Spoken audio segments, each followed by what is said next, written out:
Hey, this is Ralph, and in this video we've got a couple things going on for a couple of different classes. In the first part of the video, I don't even know how long it's going to take, we're going to be doing stuff for CIS195 related to tables and styling tables. In the latter part of the video, we're going to be doing stuff for the Intro to JavaScript students. One after the other. And if you're watching this video, I'm going to put little chapter or section headings in the video, so if you're watching this on YouTube, you can just use the little controls down there on the little player bar or in the video description, and you can jump over to the particular section that you want to follow along with. I'm probably going to end up making these either some kind of the participation activity for the prospective unit or maybe part of an assignment. Pretty confident it'll be the participation activity for CIS195, which is around Module 8 kind of stuff related to tables. But for the JavaScript students, I see some pretty interesting features that we might use as part of our numbers, dates, calculations kind of area. And I think that is in our Module 5, which is just around the corner. So we'll see how it works. But either way, whether it's for a participation activity or for part of an assignment, you can follow along with me here and work along with me as we create this. And speaking of what we're creating,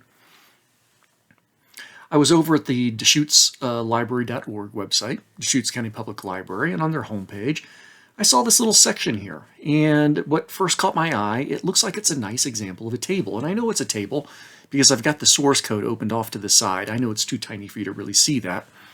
But they're using table tags and T-head tags and TR tags and TH tags and TD tags, all the standard table tags. And I was thinking, great. This is an opportunity for us to see a table out in the wild, which kind of fits in with a topic coming up in 195 in a few weeks. Oh, great. It's a table, and it's a very simple structured table. It's nicely designed. They're using all the critical table elements. Oh, that's pretty cool. However, then I noticed this. Their heading is today's date. I'm recording this on October 23rd, and so they're displaying Wednesday, October 23rd, right up there at the top. And of course, the hours that we see, for instance, downtown Bend, 9 a.m. to 8 p.m., that's their hours for Wednesday. I don't know if that's their hours for Sunday or for Mondays or for Saturdays. So I'm left to assume that these are all of the hours for Wednesday for the various branches of the library. So for sure, they're using a little bit of JavaScript in order to display the current date. However, they're also using JavaScript to put in the correct open and closing hours for the particular day of the week, whether it's a Wednesday, a Saturday, or Sunday, and that kind of thing. Now I'm kind of curious, like if you went here, I don't know where I would go in order, like what are their hours on Thursday or Sunday if I was thinking about going in advance, and they must have that somewhere, I would think. Maybe I click on the link here to find that information, but that's not our concern. So I would like to create a basic facsimile of this page. I want the table, and it doesn't have to be styled exactly the same way, but I want to kind of go over some of the key techniques that we might use to style the table this way, including the nice little hover effect. That's pleasant. And then in the second part of the video, I would like to create this too, so that I'm displaying the current date as part of a heading. I guess we could put that little icon in there too. That wouldn't be too tough. But I also want to make sure we're displaying the correct hours for the particular date. So I will pause and interrupt the video from time to time as I get set up, and then work along with me. Now, I don't even have Visual Studio Code open, so this is going to be my first opportunity to go ahead and get Visual Studio Code open, and I'm going to go ahead and get an HTML file that I can work with.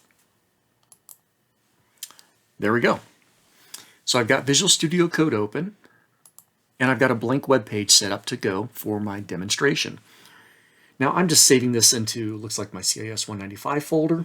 Perfectly fine. Obviously, if you're in JavaScript, you would be saving it into your 133JS folder. And who knows, maybe I'll end up putting a copy both places, but this is going to have everything all at once. So again, if you're in the JavaScript class and you already feel good about creating a table and styling it, just look in the video description, click on the link or the chapter title for the JavaScript section, and you'll be right over there.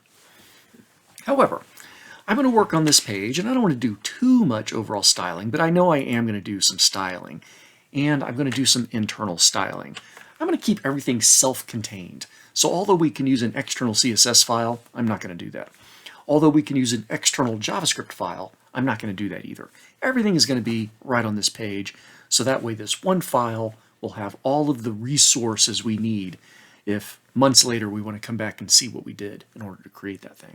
So for now, I'm going to go ahead and create a section for styling, and I'm going to go ahead and start off with my margin 0, padding 0, border 0, box sizing border box. That's my standard reset rule. And I know I'm glossing over some of this stuff because I know by this time of the term, the 195 students have seen me do this, 15 times. And of course, many of the JavaScript students have already done this, and they've seen this as well. So they're probably, oh, that's right, I remember the old reset rule. It's not terribly critical, but it's something we do pretty much for every CSS file we create. Okay, now I'm going to pause there for, actually, no, I'm not going to pause there for a moment. I'm going to go right into the body of the page, and I'm going to do a background color. I'm just going to pick tan, a foreground color, 345, a font family, a Verdana, and I will put some padding back, just about 8 pixels.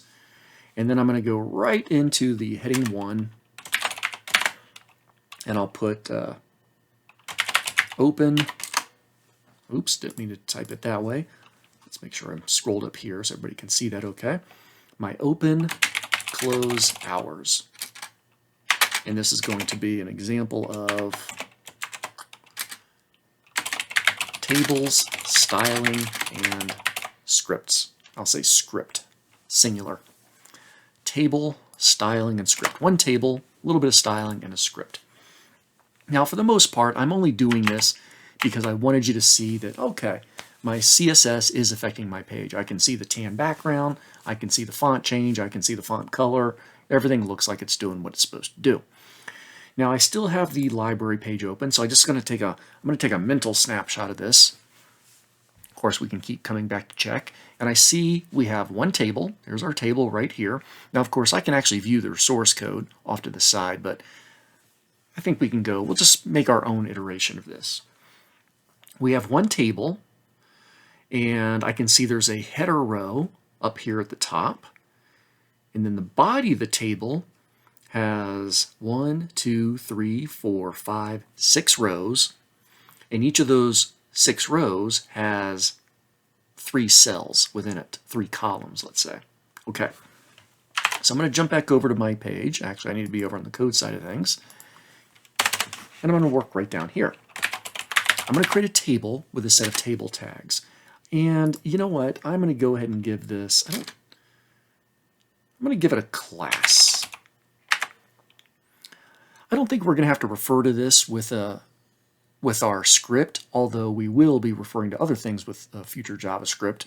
And you can use class by all means, but ID would be the preferred method. But I don't think I'm going to have to refer to the table overall with my JavaScript, so I'm not too worried about putting in an ID. But of course, if I need to, I can put one in after the fact. But for now, I'm going to put in a class for styling, and this will just be I'll just put in a table hours. I'm going to try to use camel case here. Since in JavaScript we use camel case, in HTML and CSS I often use snake case. Where do we want them to do them? Yeah, I will use snake. I know I'm changing it up as I go. Like so many demos, I haven't done this first, so I'm kind of doing it on the fly here. Table underscore hours, there you go. That's snake case. And I'll use camel case when we do the official JavaScript stuff later. Okay, so there's my table. Now my table has a section calledthead, which stands for the table header. And that table header, by the way, I'm thinking of this first row right up here that has library open and close. Okay. So that table header has one row in it, and I do that with a set of tr tags. So set of table tags creates the table. The thead tags creates the table header. By the way, that's actually kind of optional there. And then tr tags, table row, creates a row in the table. Now this row is going to have 3 sets of TH tags. Those are table header cells. So I do a, oops, didn't write that properly. TH, copy, paste, paste, there we go. And they say, or they read, library open, close. Perfect.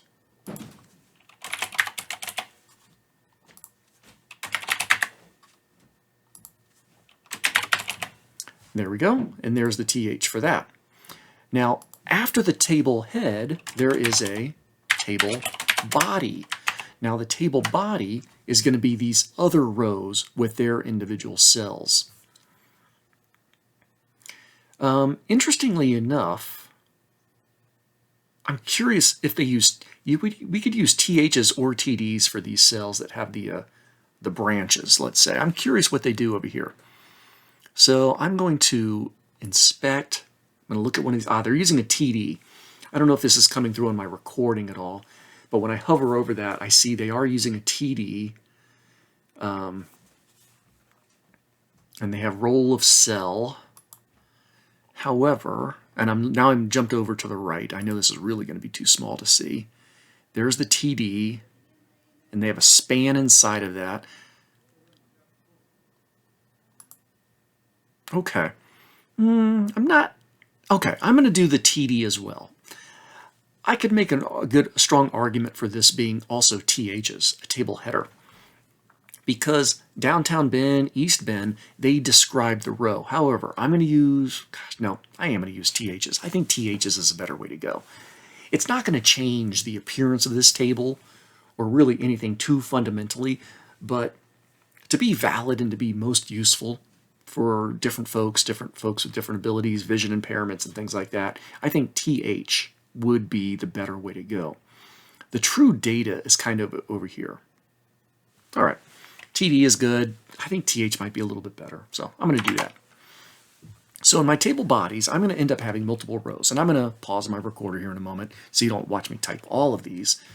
But for instance, a row might look like this. It's going to have a TH with, I don't know, downtown Bend or something like that.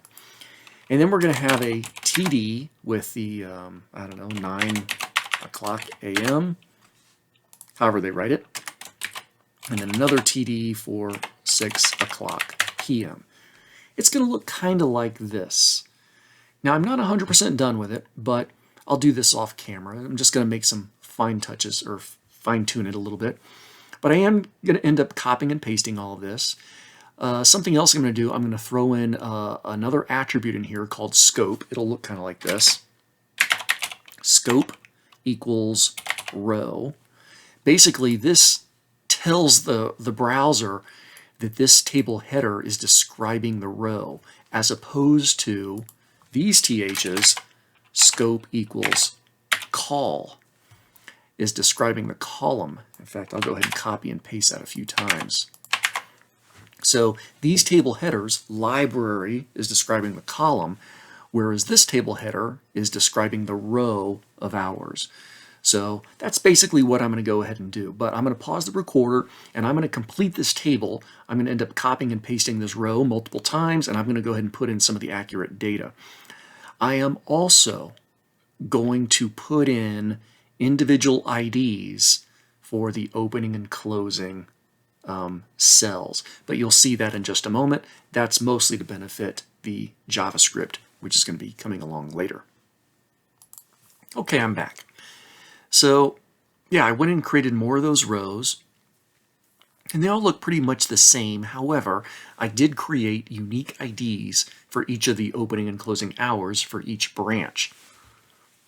And they look like what you see. So obviously I've got, for downtown Bend, I did DB open and DB close. And of course I did snake case, and I thought I was going to do camel case, but I won't change that now. And East Bend is EB open and EB close.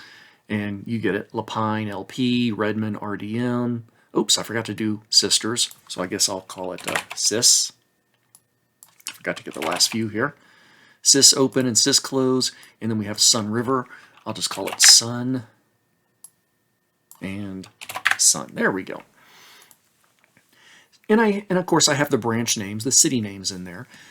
I'm not too worried about putting in the accurate times though, because the real times are ultimately going to be inserted with our JavaScript using very likely an inner HTML property. But I want to have some times in there for now so I can get the styling right. So it doesn't really matter what we have as long as we get some information so we can look at the styling. And I'm pretty confident that this is all we need for the HTML, the structure of the table. I haven't looked at this on the browser yet, so I'm not quite sure how it's going to look like, but I know it's not going to look very good because styling is definitely a critical part. So far, all we've really done is create the table. Next is going to be styling the table, and then last we will do some JavaScript to make sure it's populated with accurate information.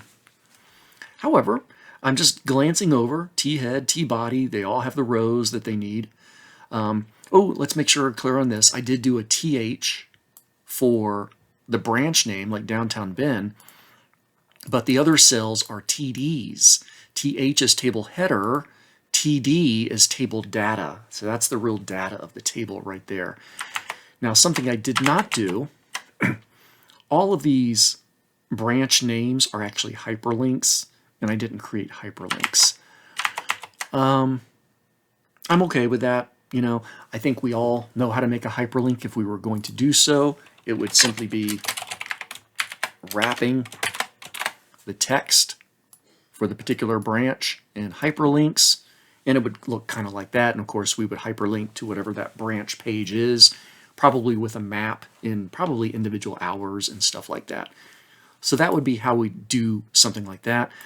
I'm going to take that hyperlink out though, since I forgot it, and that's okay. I think that's something that any of you should feel relatively confident to add on your own to create that. But I think we've got the key structure for what we need. And yeah, we've got all the cities all the way down to Sun River. So how does this look on my web browser? Let's check it out. Ooh, it looks pretty sloppy. So now we're going to get into the styling phase of this particular activity. So I'm going to head over to my page. I'm going to go to the styling, and I'm going to style things one by one as I come across them. So for instance, the first thing I've got is my dot table hours. This is the main table. Even though I'm not supposed to have it, I'm going to put a border on there, 2 pixels solid and red. I like to, in the short term, kind of see the boundaries of what I'm working with. So there it is right there. And I'm going to set the width to 70% with a min width of, I don't know, 600 pixels. Good enough. And I'm going to set a margin. I want the top and bottom margin to be 100 pixels, and then the left and right margins to be auto. Now by putting this in there, that's going to put my table nicely in the center of the web page. It'll expand and contract a little bit, which I don't know if I should probably do. So instead of making the width 70%, I will just set the width to exactly 600 pixels. And so now it's right in there, but now it looks too small to me, so I'm going to make it 800 pixels. Perfectly sufficient. So I can see where that table is. Now you'll notice that when we use the TH tags, there for open and close, and then for all these branch names, TH tags have 2 default effects. They bold the text and they center the text. Now sometimes we may want that, but I don't know if we want that here. What is their library site doing? Yeah, it looks like these are aligned to the left. If I use my inspect again, yeah, so we can tell that these are all left aligned in the cell. Maybe close and open has a little bit more padding on there. Yeah, so it looks like they're doing different padding on some of them, but yeah, I think we can do that. But everything is left aligned. And remember, I use THs over here, but it doesn't look like these are bold and centered, so we can counteract that for sure. So I'm going to do that. I'm going to jump over to the CSS now. Actually, the first ones though, yeah, the first ones are bold, so I'm going to write it this way. Back on the code here,thead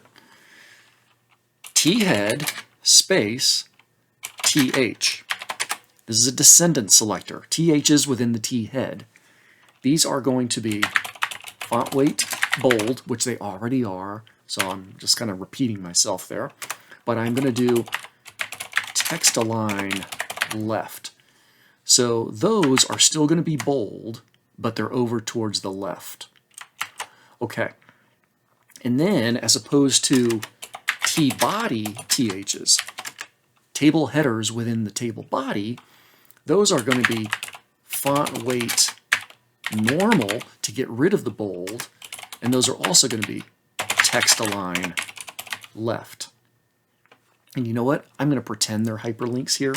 I will change the color to, let's see, 070. Oh, no, that's green. 007. That's kind of a bright blue. So they should stand out to us. Those are a different shade of blue. Let me ease it up a little bit. How about 337? 117? 119. Yeah, we'll do 119. Okay, so now they're kind of an obvious shade of blue, pretending that those are hyperlinks. And back on the Deschutes library website, all right, yeah, fonts I'm feeling pretty good about. Okay, now I can tell that their cells have a lot more padding. You know, there's more space, and it looks like the words are kind of like right there vertically centered. Where mine are all kind of scrunched up. It would be easier to determine this if we could see these faint lines. So let's go ahead and put some of those faint lines in. I'll do it this way. I'm going to go up here, back to my T-head, TH, border, bottom, and I'm just going to do 1 pixel solid, and without knowing what to do, I'll just do a dark gray. There we go. So that's going to put a bottom border on my TH cells within the T-head part of the table, and you can just see it right in there. Now I'm going to do something similar for all of the other cells too. I'm going to write it this way. Actually, I'm going to show it to you this way. I'm going to delete that. And I'm going to treat all THs, comma, all TDs the same here. They're going to get a border, bottom, 1 pixel, solid, gray. There we go. So all THs and all TDs are going to have that bottom border, and now we can see it. I'm going to get rid of the red outline border so things look a little bit more clear. There we go. And I'm also going to take all of my table hours stuff. I'm going to do a font size of 1.4M to make things a little bit larger and more obvious. Okay, now we can start to see things a little bit clearer. All right, a couple things I want to check out. For instance, I've got the same border everywhere, yet on their website, actually it looks a little bit thicker and it's a gray, but that's okay, we can change that. But here's what I really want you to focus on. Notice that there's no bottom border down here for Sunriver, for the last one. So I want to change that. Here's how I'm going to do so. On my styling, I'm going to write it this way. How am I going to write it? I'm going to write it this way. Dot table hours space TR colon last child space TH comma. All right, I'm going to copy this real quick and then I'll explain what the hell I'm doing, right? TD opening curly and curly braces. Okay, and then I'm going to do some border bottom 0 pixels. I think that should be sufficient. Okay. Well, actually, let's make sure it works first. And then perfect. I don't have that border under Sunriver anymore. Doing good. Okay. Let's just look at one of these. THs that is part of the very last row of the table. So TR colon last child means it's the last TR within my table hours. Now, I could have even been more specific, and I could have done it this way. In fact, I will. I'll put T-body in there as well. Maybe a little overkill. Actually, I'm curious. Yeah, I wonder if it didn't screw up my library before, I don't think, but this is more accurate, so I like this better. So within my table, within the T-body section of the table, look for the row that's the very last row. And then look for the THs within that last row. Same thing, look for the TDs within that last row, within the T body, within my table of hours. And basically border bottom 0, I'm negating or canceling out that 1 pixel border that I applied a little bit earlier. And so now, okay, we've got borders there. Everything's looking great. Now, while I'm here, I'm going to go back up to this THTD, and I'm going to add a little bit of padding. I'm going to do, well, not a little bit. I'm going to do like 16 pixels top and bottom, 8 pixels left and right. And that's going to make these cells a lot bigger, and I'm treating all of them the same way. Back on the library site. Okay. Now, I noticed some of their borders, actually, it looks like over here it kind of changes colors, but we'll deal with that momentarily. Overall, I'm pretty happy, though, with the spacing. I know my borders look different. You can change your borders. My goal is not to mimic everything precisely, but I want to get you the key parts. Let's see, what else do I want to draw your eye to? Their borders seem very, very consistent, where my borders have little baby breaks in them. It's probably hard to see, but trust me, those little breaks are there. I think we can get rid of those pretty easily. If I look back over at the code, I'm going to go all the way up here to the rule that's controlling my overall table. Remember, this is my whole table up here. And I'm going to put this declaration in. Border collapse. And now you'll see that my borders all mesh together. There's basically, it's just sharing all of the cell space.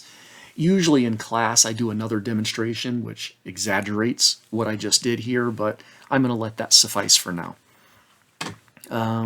So yeah, I'm feeling really good about the cells. Now, I think the only thing left that I really want to tackle right now is showing you how to do this little hover effect, which obviously we can do right now. That's pretty easy. So let's try the little hover effect to a light shade of green. Okay, so I'm going to head back over to the code, and I'll just pick a section down here to tinker with. And it's going to be my dot table hours space T body. This is not in the T head section. Notice it's just, it's just in the bank branches. It's not like I can't hover over library and it changes colors. It's just these cells here. So that's the T body section. So within the T body, and these are all THs by the way, TH colon hover, curly braces, background color, and we just want a light shade of green. So FFF is white, F0F is, oh, 0, I can never remember these. 0F0 is bright green. I want a lighter green, so instead of 0F0, I'm going to try 8F8. And that gives me a pretty light minty green. Yeah, I'm going to go with that one, see how it looks. Let's see what we get. Ah, there we go. Actually, I kind of like that color. I like my color better than their color. And notice it only happens when I hover over those TH cells, which are in the T body cells. Now, what if I didn't use TH cells? If I didn't use TH cells and I used TD, what I could have done is written it like this. Oh, what would I have done? TR, no, TD colon first child colon hover, something like that. Now, of course, I can't test this with you because I didn't use TDs. I might be able to use a TH and it might still work. Yeah, it still works with THs. So yeah, I would have written something like this. But we didn't need to do that because we didn't have multiple THs in these individual rows. So this doesn't hurt anything to leave it this way if you want, but I'm going to take out the first child part just because it's not essential there. And I'll put it back just a TH hover. And yeah, everything is still fine. Okay, and I think the last styling thing we're going to do is these cells over here have definitely a different background color. So yeah, we'll do something there. Kind of an ugly shade of green, but what the hell. That should be pretty easy. If we can do the hover, we can do that other part too, right? It's going to look kind of similar, really. Dot table hours, T body, TDs. Remember, these are TD cells. Now, these aren't the hover state. These are the colors all the time. So I'm going to do a background color, and of course we know that 08 or 0 F0 is bright green, but we want, I don't know what we want.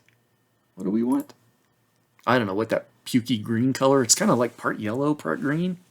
Ooh. It might be a combination of some yellow. So if I dial back this F to a 7, it gets me a darker green. And if I add in some number here, like 470, what about 57? I'm just looking at the little color in Visual Studio Code. There we go. That looks pretty pukey. 670. Go back to my page. There it is. All right. It's I'm a little bit too dark, so let me lighten it up a bit. Now, if I want to lighten this up, I'll just increase all of these numbers. So 6, I'm going to make it to a 9, 7, 8, 9. I'm going to make that an A, and the 0, I'm going to make it a 3. I increased them all by 3, and so now my background color is going to be a little bit lighter, but we for sure see what's going on. And I think I feel pretty good. Oh, I'll do the border color too. So the borders are definitely different. Let's see, and then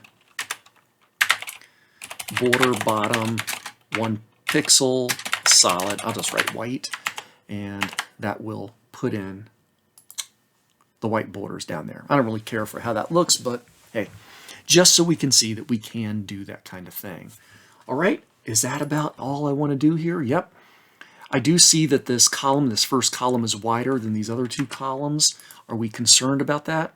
No, doesn't seem to bother me. So I think we will call this good to go. If we did want to resize these columns, all we have to do is kind of set the sizing for the first row, and that will set the widths for all of the columns going forward. Okay, I think we're in pretty good shape here. So that takes care of creating the table section. That takes care of styling the table section of our video. Last but not least, we're going to get into the scripting phase. So if you're in the 195 class watching this, feel free to keep watching if you'd like, but there's nothing that we do next that I will quiz you on or challenge you on and stuff like that. But obviously, if you're in the 133JS class, keep watching and let's see how we might tackle this. And there could be multiple ways to do it, and we'll try one way. Okay, so let's get to work. Okay, now, again, I'm going to put my script in the page itself. And I don't know if I want to do this in the head section. You know what? I'm going to do this. I think the easiest, most straightforward way is to put our script at the bottom of the page down here, although we could do a defer. Yeah. Okay, change my mind again. I'm going to do this up in the top, after our style, but still in the head section. Okay. We'll do our script in here, but in the opening script tag, I will write defer. And what this is going to do, it's going to help assist our browser. Normally, web pages are read from top to bottom as they go. And if I refer to something in the script which has not been created yet in the body of the web page, that can cause a problem. So by putting the defer keyword right here in our opening script tag, that will delay the script running until the page loads. Now, what else could we have done? We could have also done this without using defer. Ooh, actually, this could be good too. Maybe I'm liking this method better. We could create just a function, which for sure we are going to be creating a function, and then we could invoke the function when the web page loads.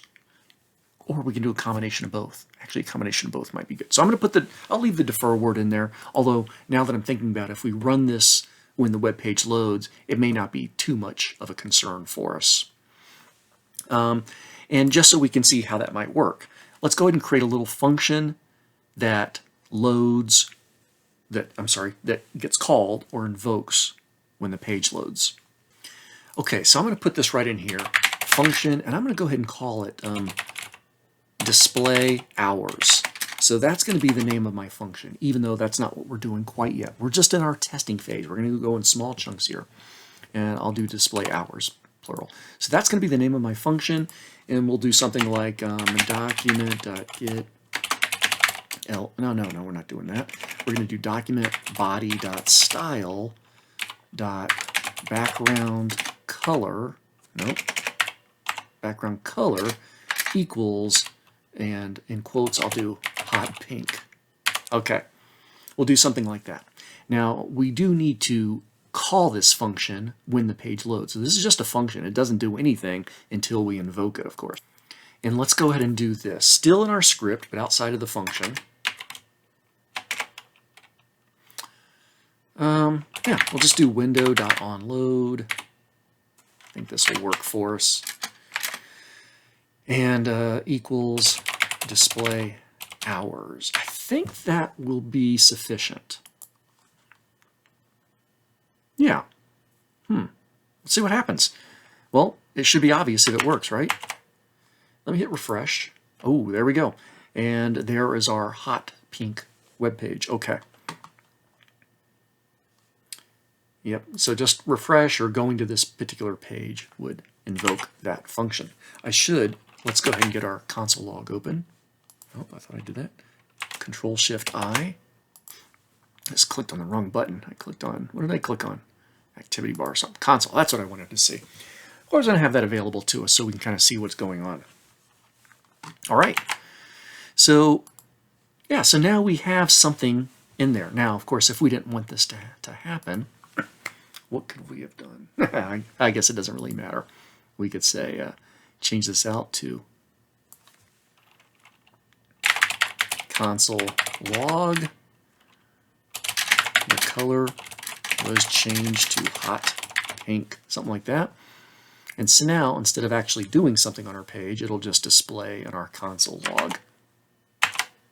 And there it is. The color was changed to hot pink. Perfect. So we've got that phase of the activity going.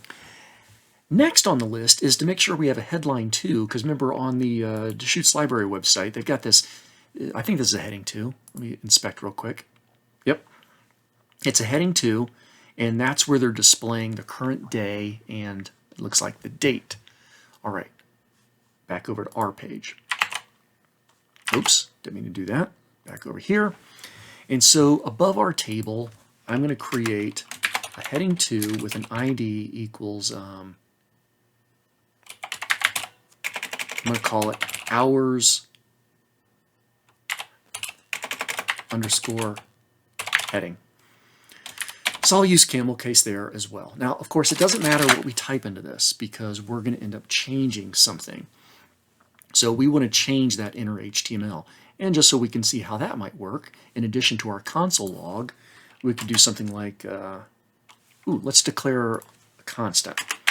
Const dot table heading, camel case, equals document dot get element by ID, and then I'm going to call it table underscore hours. Oops, semicolon. There we go. So now we have a constant for that. And I'll do a space to kind of separate that. I should be talking to my duck here, right? Console log, and of course, that's fine. We know that works. But in addition, I can say something like table heading dot inner HTML equals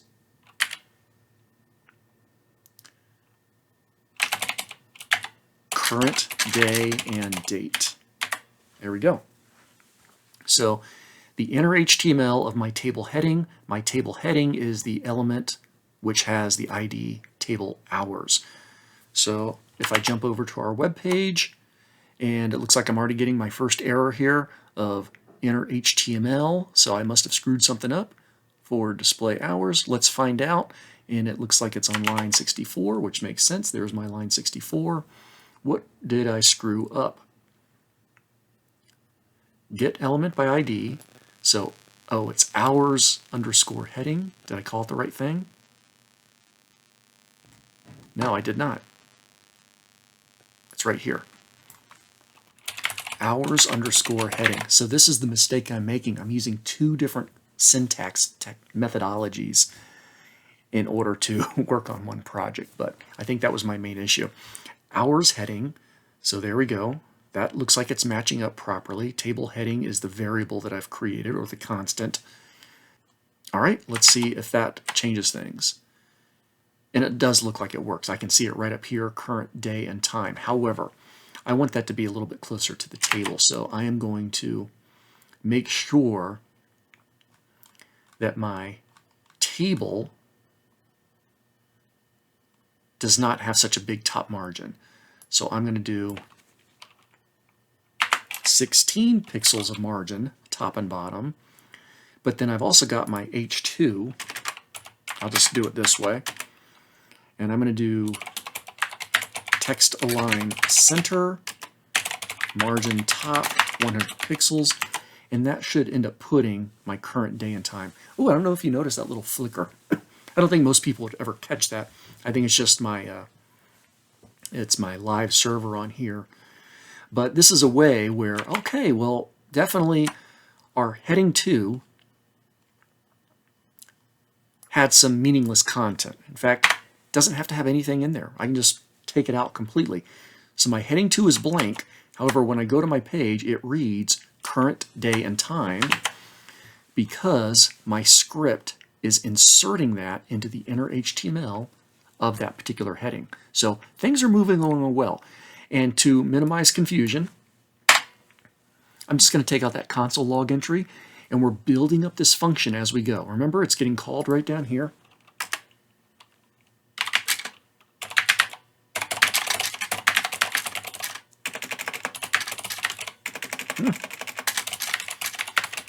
There we go. Little comment right there. And we'll kind of keep track of the various things we want to do. So let's see, what do we want to do next? Let's work on getting the day so we can display the day of the week and the date in parentheses. Okay, now to get the current date, we're going to do another constant. And I've always just typically done D here for this. And so we're going to let D represent our date. However, that could be a little bit vague. Let's not be so vague. I normally use D just because it's short.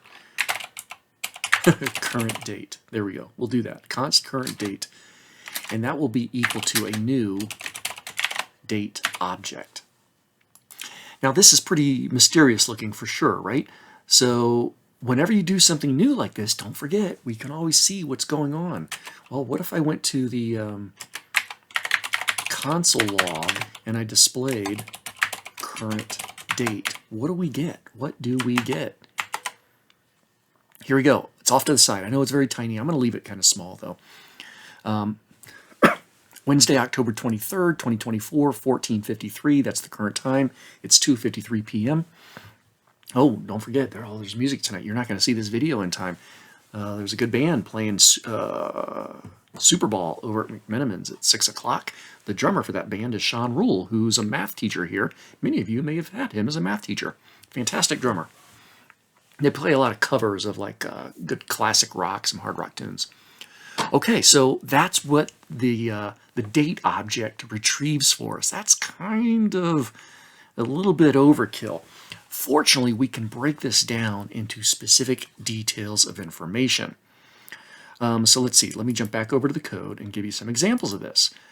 I'm going to ignore this for now. So I'm just going to press my enter key a few times. I'm going to kind of focus my attention up here. And I'm going to create a little section here of date details. Details, spelling it properly. For instance, we can get things like what day of the week it is, what month it is, what day of the month it is, and all kind of stuff. We'll have to tweak a little bit though.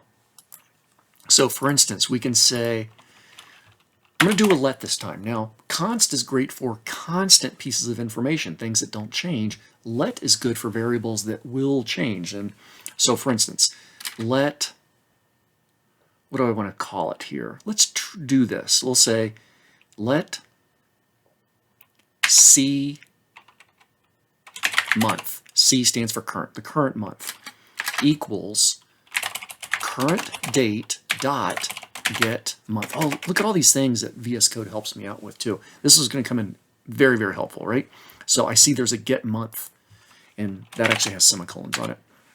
So now we've got something like this. Oh boy. All right, what does that mean? Well, let's make sure we're using our console log C month, which is our, in theory, our month. Let's find out what happens. Okay, I see a 9 displayed over here. And it is October. In fact, we can see that it's October. It says so right here. Well, October is the 10th month. Well, the way much of the data works in JavaScript is it's an array. The first item in the array is 0. So basically, the first month, January, is 0. February is 1. March is 2. October is 9. So that's actually not too helpful there. So I'm going to do this. I want the current month to equal the getMonth object plus 1. There we go. So now, when I look at this, I'm going to get a 10 for October. Perfect. Let's try some more stuff. Let the current date, I already said that. I'm going to say the current month day equal current date dot, what do I want? Do I want get day? I can't remember. Let's find out. I'm going to hit get day and semicolon, and let's see what it does. Console log dot see month day. And oh, I must have done the wrong one. So, oh, I forgot the parentheses. That's what I forgot. Get day, see month day. All right. And we get a 3. Okay, a 3. What the hell is a 3? What day is today? This is our weekday. This is our weekday.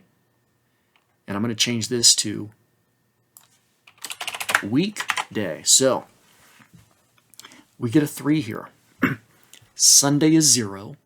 Monday is 1. Tuesday is 2. Wednesday is 3. Today is Wednesday. It says so right up here. Wednesday, October 23rd, it's 3. So now we know that that 3 is Wednesday. Now this one we don't need to do a plus for, because this is not how we're describing or displaying the date, right? We're actually going to display the word Wednesday. So what we need to do now is create an array of the days of the week that we can refer to once we have this array item number, because that's really what that is, right? So if I jump back over to the code, let's see, all this is pretty good here. I'm going to go ahead and create a section down here where I can have a array of, I'll say days of the week. Yeah, and we're going to create a little array here that we can refer to with a variable. Now, technically, it can be a constant, right? So I can do like const. What do we want to call this? How about current? Yeah, I think, yeah. How about current? Now, I'm going to do it this way. Weekdays. All lowercase. Okay. And I'll use brackets this time. There's several ways we can make an array like this. But I'm going to do const weekdays, and I'm going to write all of these out. I'll go pretty fast. Let's see. We've got Sunday, Monday, Tuesday, Wednesday, Thursday, Friday, Saturday. Now, I think I've already made a mistake. And after that bracket, we're going to do a semicolon. I'm pretty sure, I think I might have to put these in quotes. Yeah, because these are going to be text strings, literal strings. So bear with me here. I'm gonna go and I'll do single quotes. Doesn't really make a difference. Double quotes, single quotes, doesn't matter. I'll do single quotes just because they're smaller. And I'm just going to go ahead and type all of these in. And the little reminder is going off. I've got my office hours going, so I'm just seeing if anybody pops in. But okay, I think we're in pretty good shape here. Sunday is 0, Monday 1, Tuesday 2, Wednesday would be 3. Perfect. And I think I'm going to change the order of this. I'm going to take my array and move it above my date details. Here's why I'm doing that. Because I want my current weekday to refer to the weekdays array. And so I want the weekdays array to exist before I even get to this. Now we know that current date get day produces the number 3 for me. Remember, today is Wednesday. So I get a 3 there. So this whole thing represents a 3, which means I could do something like this. I could write weekdays, square bracket, and I put another closing square bracket right over there. And so if this whole thing, current date.getDay, represents a 3, well, item 3 on my weekdays array represents the word Tuesday. Now my current weekday should produce the word Tuesday. Let's see if it does. I'm sorry, I said Tuesday. I meant Wednesday. It is Wednesday. Cool. It's working. So I can see the current month is displaying as a number, 10, perfectly fine. And I can see Wednesday, spelled properly, is displaying right there. So we're getting the information that we need to produce this particular output. What else do we need? We need the month. I don't have, oh, I do have the month. Do we need anything else? Let's go to theirs. We have a day of the week. We have the, oh, we need the actual date. So today's the 23rd. We need to get that 23 in here. So back over to the code. And let current month day equal current date dot get, is it get date? Get day? What have I not used? I've used get day. I think it might be get date. Let's find out. I'm going to try get date. And I'll just do a console log. Console log C month day. Okay, I think that's it. 23, perfect. Now we got the 23rd. And as you could see, when I was typing that out, there was a bunch of other things we can do too, like hours and minutes and seconds and all that fun stuff. So obviously there's going to be some situations where you want to use those current time intervals as well. But I think we're finally getting the information that we want. We have some variables that represent what we want to display in that particular heading too. So we've got our date details. We've got our console log that's displaying stuff. I can probably get rid of that sooner or later. It's not really helping us at the moment. So since we see that that's working, do I want to get rid of it? No, I'll leave it on there. It's not hurting anything right now. I'll delete it when we're getting close to done so we can kind of enjoy the finished product. Okay, so I've got the various parts that I want to use. Now I want to construct the string of information that is going to create that heading inner HTML content. And I guess let's make another comment or a little section here, okay? And we are going to construct the heading content. Let's see. Let's let the H2 content equal. Now it's okay to put a number as a variable. We don't ever want to start with a number though. Always start with a letter or an underscore. So we'll let the H2 content.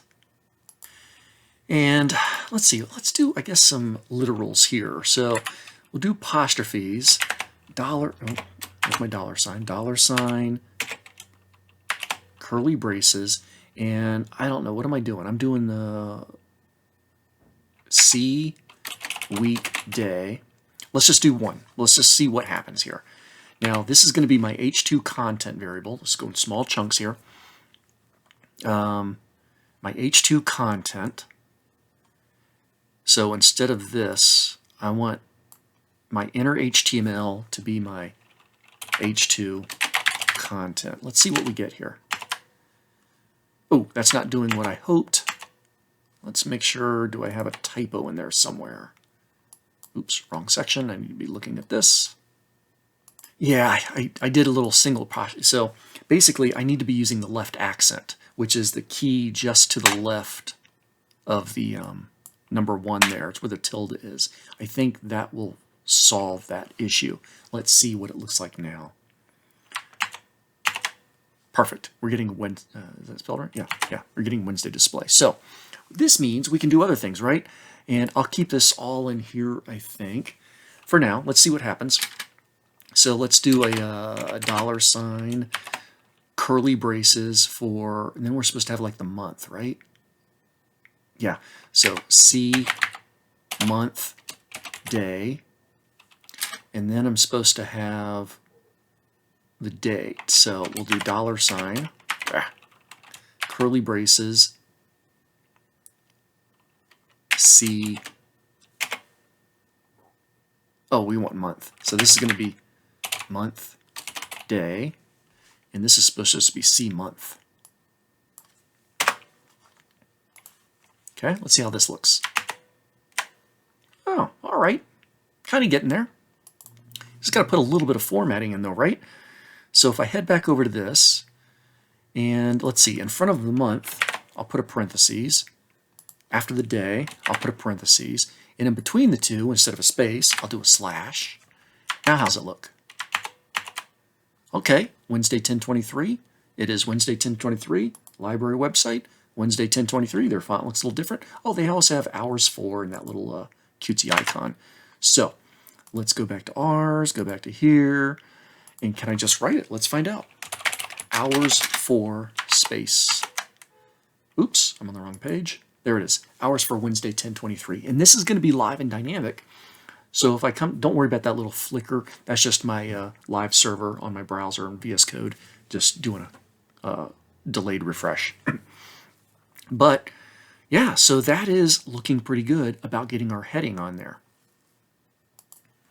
Okay, now the next phase of this is going to be a little bit longer and tedious. So, and I'm actually going to have to leave.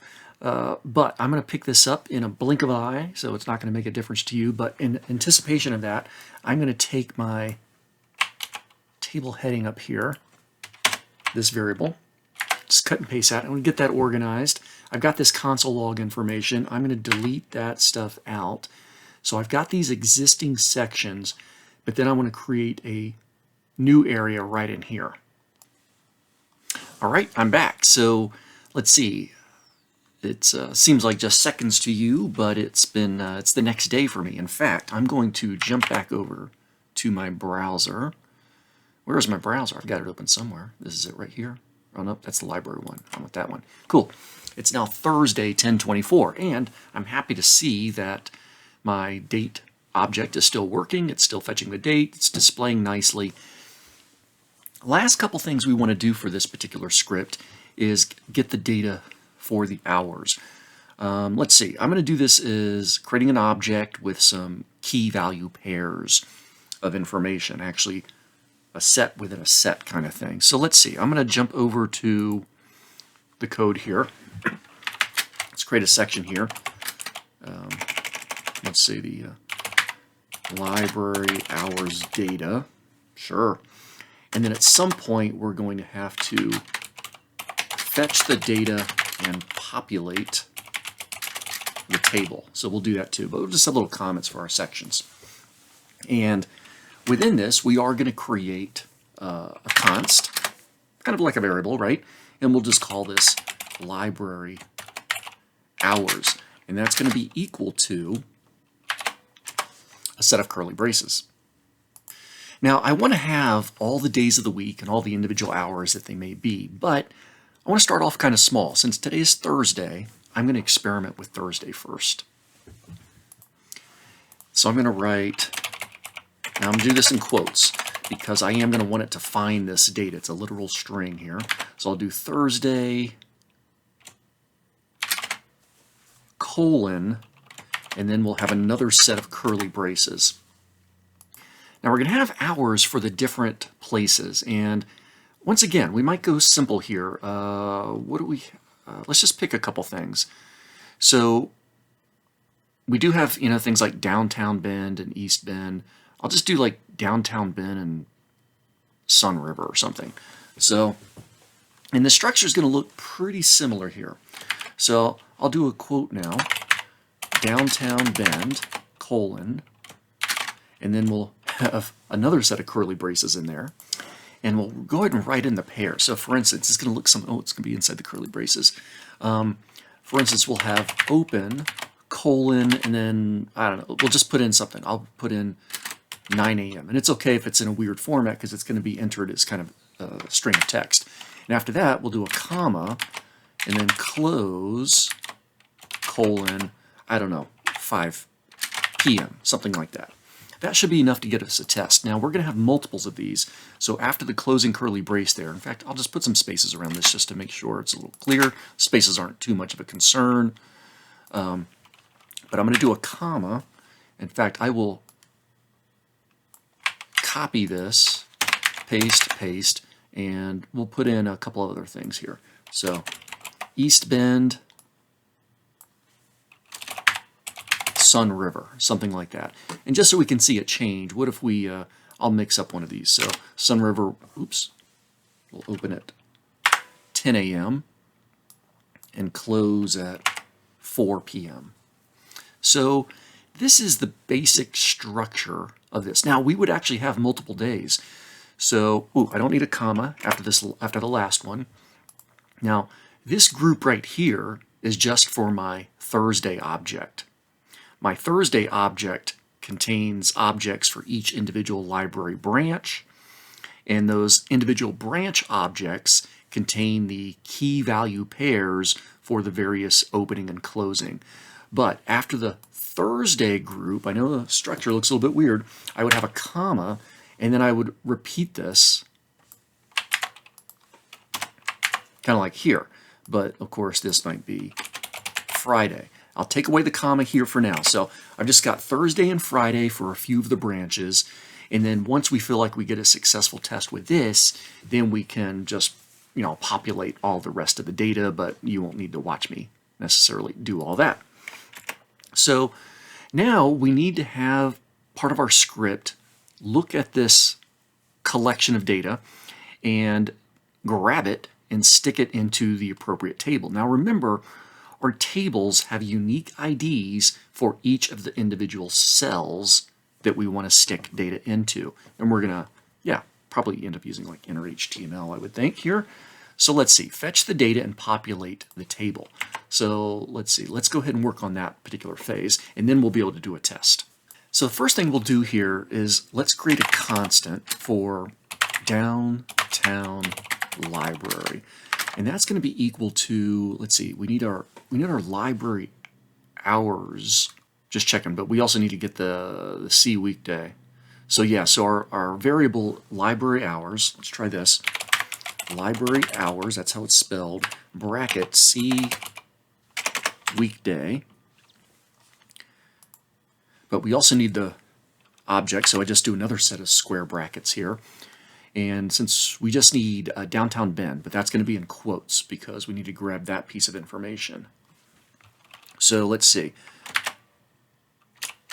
Downtown Bend. And I have to write it just like that. And I'll put a semicolon at the end. So let's kind of see what we've got here. Let me scroll up, make sure everyone can see this. Can't remember where my camera is. So downtown library, that's a new constant. It's going to represent our library hours variable. And then C weekday, of course, our C weekday, where's it at? There it is. That's going to be the day of the week. Remember, that's coming from that day of the week array. So let's say it'll be Thursday. And then we're also looking at downtown Bend, which is going to be this particular object right here within our library hours. So I think we're doing okay. So basically, it's going to be library hours, Thursday, oh, you can't see that down there. It's going to be library hours, Thursday, downtown Bend, which is good because our object pairs have library hours, Thursday, downtown Bend. And then we can refer to the open and close as the properties for this object that we have. So we'll do this in a couple lines for each one. We'll have the open and the close. So document.get element by ID, and what did I call these things here? DB, okay, so I'm just looking at downtown Bend. DB open and DB close. Those are my IDs. So DB underscore open dot inner HTML. I'll just do an equals there for now. Copy paste, and we're also going to have DB close. And we really just need to take our variable, which is going to be downtown library. Downtown library. Am I spelling it right? Looks like I am. Dot open. Semicolon. And this one would be very, very similar. Downtown library dot close. Semicolon. Okay, so we're looking at the downtown library variable. which of course we know is going to get our Thursday data and our downtown Bend data, or the branch data. And then open is a property of that, and of course open is going to be right in there as one of those key value pairs, and we should get that data. And close will be a property. Of course, I'm looking. Oh, that actually is downtown Bend right up there for Friday, though. That might be enough to actually do a test. I've got autosave turned on. Let's head back over to my browser. Let me hit refresh just in case. Oh yeah, we can tell. Okay, we can see kind of it might be working here, because we can see that downtown Bend is displayed as 9 a.m. and 5 p.m. So that's a promising sign. So, and remember, we don't have the other branches in there yet because we didn't create those, but that's pretty promising. So if I were to head back and change, let's say, remember today is Thursday, so if I change this to 6 a.m. and maybe it closes at 8 p.m., we should definitely see that change in our table. It's not happening automatically, but let me hit refresh. There we go, 6 a.m. to 8 p.m. So yeah, there we go. I think we are in pretty good shape for constructing this table. So I think what I'll do is I'm going to go ahead and pause the recorder, and I'm going to end up populating more data in here now that I see this working. Oh, by the way, we could also test it this way. You know, I could change Thursday to Wednesday, and I'll change Friday to Thursday. And so now I should see for downtown Bend, it should go back to 9 a.m. and 5 p.m. And if I want to, I could write it out. 9 o'clock a.m. and 5 o'clock p.m. I'll write it that way. So we should see that change for Thursday downtown Bend. Head back to the browser. I'll do a refresh. 9 a.m. and 5 p.m., which is what I've got right in there. So feeling pretty good about this. So I'm going to go ahead and expand my object of key value pairs with all the data. And I'm probably going to also go ahead and copy and paste these for the various branches. And they're going to look strikingly similar. I'll just make up new constant names for the individual branches. Obviously fix it over here where it's read out loud, fix it down here, and I think we should be in business. I'll be right back. I'm not done, not ready to test. I just wanted to show you what I've done so far. So far I've just copied and pasted. So I've got all of the various days grouped together. They're separated by commas, and of course the last one I ended on Saturday doesn't have a comma at the end. So I am going to go ahead and put in all of the and I probably should have done all of these days first, but that's okay. So now I'm going to put in all the other branches with just copy and paste the hours, and I'll do that and I'll be right back. Okay, I've just done a fair amount of copying and pasting and things like that, but now each day of the week is filled up with the open and closing hours for the various branches and things like that. Just so I can do an experiment later on, I'm going to put in, I'll pick, since today is Thursday when I'm testing this, I'll pick a small branch like Sun River, and I'm going to say they are closed, and then for the close time, I'll just leave that as an empty string. So it should read in the open slot that they're closed for Thursdays in Sun River. However, before I do more testing, I do need to kind of repeat what I'm doing down here. So for instance, I'll copy one of these, paste. Well, let's see, I've got 6 branches. 1, 2, 3, 4, 5, 6. So I've got my branches now, and then I just have to rename the consts and, of course, any references to the table, to the object, I mean, and then references to that particular variable. So I'll go ahead and do that off camera. Be right back. Okay, I've done a little bit more fixing here, and I thought I was going to be ready for test, but then I realized, oh, there's one more thing I still have to change. But I did update, I briefified, simplified my my constant for downtown library just as downtown, which means, of course, I had to fix this reference to that variable there. Let's see, but otherwise, I just did copying and pasting. I made various variable names to reference, and I had to remember you have to spell these the same way we used them in our object data. So, for instance, downtown Bend, Lapine, space P, Sun River, all one word. So all that's in there, and I've referenced all the variable names properly here. The last thing I need to do, I just referenced or just saw this, is I do need to make sure I get the right table cell ID. So for instance, my first one for downtown Bend is DB open and DB close. Whereas for East Bend, I can't remember, I think I probably had like EB open and EB close. Lapine might be LP, I think. I'll double check these in just a second. Redmond, I think I did RED. Sisters, I remember doing SIS. Oops, I need two hands for that apparently. Sisters, SIS, and Sun River, I think we did Sun, SUN. So if I scroll down to my table, I'll get reminders of this. Yep, DB, EB, LP. Oh, I did RDM, got to fix that. Cis and Sun. So Redmond is going to be RDM and RDM. All right. Now, it's probably not going to look too exciting, but we'll make a few changes here and there. What we should notice, though, definitely as a positive test, is we should see the word closed for the Sun River location on today, which is Thursday. So I head back to my browser, I'll do a refresh, and yeah, this is looking pretty good here. So we can see the times in there. I can see for the Sun River branch, for today, it does display closed.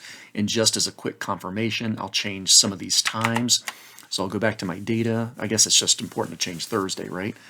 So maybe this is 6 a.m. to 9 p.m. Maybe East Bend opens at 10 a.m. and closes at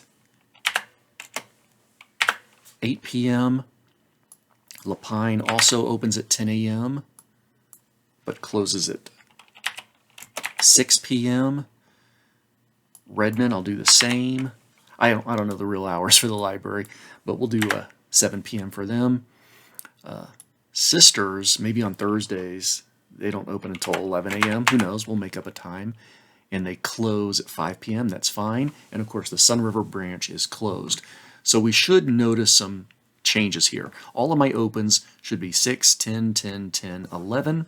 And then 9, 8, 6, 7, 5, the close dates. Jump over here, refresh, 9, 8, 6, 7, 5. I think we're in business. Of course, you can make these times look however you want them to look with colons and stuff like that. But I believe we're in pretty good shape, and we can kind of call this activity done. I don't have very good comments describing my stuff in here, and I really do like it when you put those comments in. So make sure you notice the activity directions. I will probably have you enhance the comments so that I can see you explain to your rubber duck for rubber duck debugging that you're feeling confident about the terminology and what's going on here. For sure, it's going to require a little bit more study with our resources, but hopefully once you kind of sit with it, digest it a little bit here, you'll start to see the relationship that this, for instance, like this variable library hours contains an object, particularly a key value pair. The key is Sunday, but the value for Sunday is basically another set of key value pairs. So it's kind of like a pair within a pair. And we can do multiples. You don't just have to do two. So I'm using the word pair kind of to mean, for this right here. But you can have multiple objects with values and things like that. So yeah, have fun with this. And don't forget, you're going to find stuff online that seems interesting. Sometimes it might be a little bit above our challenge level. Sometimes it might be right in our wheelhouse. But definitely give it a shot. And I will talk to you later. Bye.